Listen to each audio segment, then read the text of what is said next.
Hey! So by this point in your academic career, you know very well that we have 4 seasons: winter, spring, summer, fall. You know that. And you probably even know some more specifics about it, like it's warm in the summer, and the days are long, very short nights in the summer. And then in the winter, obviously things that we have cooler temperatures, and the days are actually really short, and the nighttime darkness is really long. So you might be able to put together that the sun and the seasons are connected. But how? All right, now you have to bear with me here.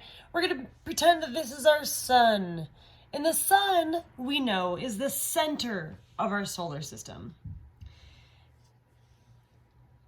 I know it's kind of silly, but our Earth, we know, orbits around the sun, and it completes its orbit every 365 days. Okay? But during its orbit around the sun, it doesn't just go straight up and down. It's actually tilted like this. So, since it's tilted, one of the hemispheres, which is half of the Earth, is leaning toward the sun, and the other part is leaning away from the sun.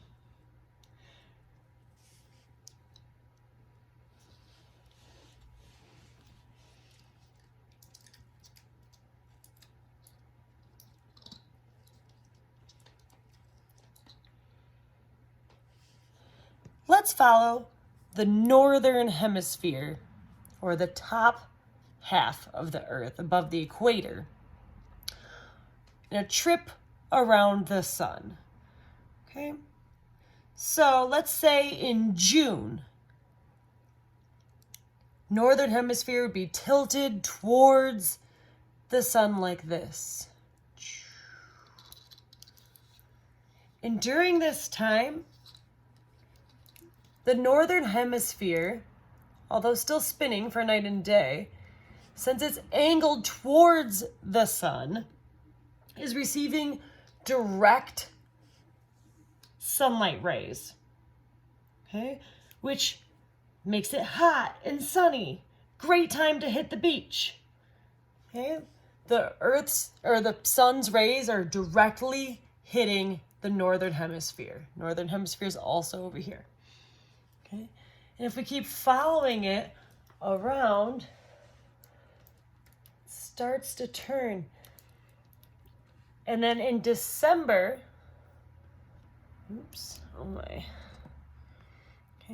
in December, you'll notice that the northern hemisphere is tilted away from the sun. Okay. And the southern hemisphere is closer to the sun. So at this time, the northern hemisphere is receiving indirect rays. Okay, the rays are hitting the Earth at an angle. And because of this, we have cooler temperatures and shorter days. Wow, gonna be honest, maybe not my best art creation, but hopefully the point came across. So you might be wondering, how does the sun's angle make a difference between hot and cold? For this next part, you're going to need a flashlight. Okay? And hold the flashlight straight down at the table. You'll see a small, bright, concentrated circle of light. That's kind of how the sun's rays hit the northern hemisphere in the summer. It's bright and intense.